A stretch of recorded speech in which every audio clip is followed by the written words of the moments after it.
मराठी, आपल्या हक्काचं Marathi news channel. महाराष्ट्रामध्ये माता गौरीचं आगमन झालेलं आहे। वेगवेगळ्या नावाने संपूर्ण महाराष्ट्रामध्ये महालक्ष्मी अशी वेगवेगळी नावं आहेत की ज्या नावानं या महालक्ष्मीचं आगमन महाराष्ट्रामध्ये मोठ्या उत्साहात साजरा केला जातो आणि 3 दिवस चालणारा हा सण संपूर्ण घरामध्ये मोठ्या उत्साहात साजरा केलेला आपल्याला पाहायला मिळतो। आपण बुलढाणा जिल्ह्यातील मेहकर तालुक्यामधील हिवरा या गावी आहोत। या गावामध्ये एक अनोखा या ठिकाणी महालक्ष्मीच्या समोर जो साज आहे तो केलेला आहे आणि विविध प्रकारचे आपण पाहतो की संपूर्ण महाराष्ट्रामध्ये देखाव केले जातात। पण आजचा जो देखावा आहे हा आपण पाहू शकता की आगामी महाराष्ट्रामध्ये विधानसभा होणार आहे आणि याच अनुषंगाने हा या ठिकाणी देखावा या ठिकाणी सादर केलेला आहे। यामध्ये सुंदर एक चांगल्या प्रकारचा देखावा केलेला आहे। आपण पाहू शकता की मतदान जे सेल्फी पॉईंट आहे त्या सेल्फी पॉईंटमध्ये या ठिकाणी मतदान करतानाचा एक देखावा आहे आणि या ठिकाणी डॉक्टर साहेब जे औरंगाबादला कार्यरत आहे या ठिकाणी मतदान करतानाचा ते सेल्फी पॉईंटमध्ये गेलेलं आहे। त्याचबरोबर सज्ञान झाला सुजान व्हा, कर्तव्य आणि अधिकार, मतदान करा या प्रकारचा देखावा या ठिकाणी माधुरी देवानंद पवार यांनी या हिवरा या गावी सादर केलेला आहे। त्याचबरोबर आपण पाहू शकता की महालक्ष्मीचं आगमन या ठिकाणी झालेलं आहे, स्थापना झालेली आहे आणि सुंदर देखावे आपण पाहू शकता। या ठिकाणी तुम्ही पाहू शकता की कशा प्रकारे ज्या निवडणुकीचं कामकाज आहे ते कामकाज जी प्रक्रिया आहे ती पूर्ण पार केली जाते, त्याचा सुंदर देखावा आहे।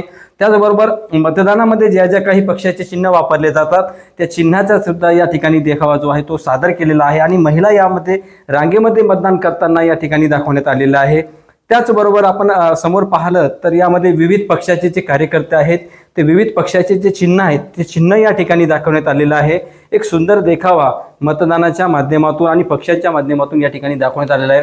आपण पाहू शकता की विविध पक्षाचे कार्यकर्ते जे आहेत ते आपापल्या पक्षाचा जो ध्वज आहे तो त्या हातामध्ये घेऊन त्या ठिकाणी दाखवण्यात आला। त्याचबरोबर या आतापर्यंत निवडणूक आयोगाने आतापर्यंत या देशाला मतदानासाठी योगदान दिलेलं आहे। त्यामध्ये सुरुवातीपासून जर काळ पाहिला तर आतापर्यंतच्या सर्व अधिकाऱ्यांचा त्या ठिकाणी आतापर्यंत झालेल्या मतदानाच्या टक्केवारीचा यामध्ये सुंदर असा सगळ्या माहितीस्तव असा देखावा या ठिकाणी पूर्ण सादर केलेला आहे।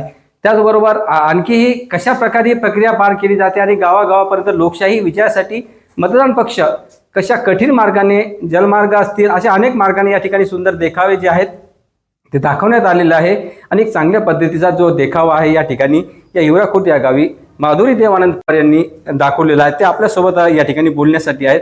ताई, कशा प्रकारचा हा देखावा आणि कशा माध्यमातून आपण हा देखावा साकारलेला आहे, काय कल्पना होती आपली? सर, विविध न्यूजपेपर जे आहेत ते मी वारंवार वाचत असते, मला त्याची आवड आहे। तर कानाकोपऱ्यामध्ये निवडणूक आयोग खूप चांगल्या पद्धतीने काम करतं। आत्ताच तुम्ही या ठिकाणी बघितलं की 14 तास पायी प्रवास करावा लागतो, की तिथे ट्रान्सपोर्टेशनची सुद्धा सुविधा नाहीये। तर मग त्यांच्या कार्याचा कुठेतरी ओझा आपण सुद्धा उचलावं आणि एक सामान्य नागरिक म्हणून हा देखावा आपण एक सामान्य नागरिकांपर्यंत मतदान करणं किती महत्त्वाचं आहे हे पोहोचवावं, याच हेतूने मी हा देखावा म्हणजे या ठिकाणी साकारला। नेमका आता काय संदेश द्याल आपण? मला असं वाटतं की आपण म्हणतो की एका मताने फरक पडत नाही, पण एक मत ज्या वेळेला एकत्र येतं तेव्हाच कारवा तयार होतो आणि त्याच अर्थाने एक आपली लोकशाही जिवंत राहील। आणि परत मला एक सांगावंसं वाटतं की ज्या वेळेला महापुरुषांनी गौरी गणपतीचा एक उत्सव साजरा केला, लोकमान्य टिळकांनी गणपतीची स्थापना केली, त्याच्यामागे एकच उद्देश होता की इंग्रजांच्या विरुद्ध आपण लढत होतो आणि एकजूट आपल्याला दाखवायची होती, एकत्रित यायचं होतं आणि जनजागृती हाच एक उद्देश होता।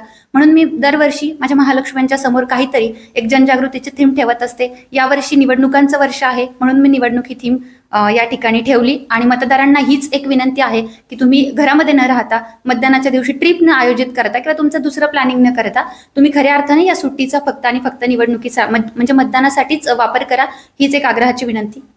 मतदानाची थीम जी आहे ती या ठिकाणी ठेवलेली आहे, अशा प्रकारचं त्यांनी संपूर्ण माहिती या ठिकाणी सांगितलेली आहे आणि एक सुंदर जे मतदानाची प्रक्रिया आहे ती प्रक्रिया या ठिकाणी दाखवण्याचा प्रयत्न केला आहे। निश्चित या ठिकाणी जे निवडणूक विभागाचे अधिकारी असतील त्यांनी सुद्धा या ठिकाणी जर भेट दिली तर त्यांच्या लक्षात येईल की प्रक्रिया कशा प्रकारे आहे आणि कशा प्रकारे आपण राबवतो, त्याचा देखावा जो आहे तो या ठिकाणी माधुरी देवानंद पवार यांनी सादर केलेला आहे। गणेश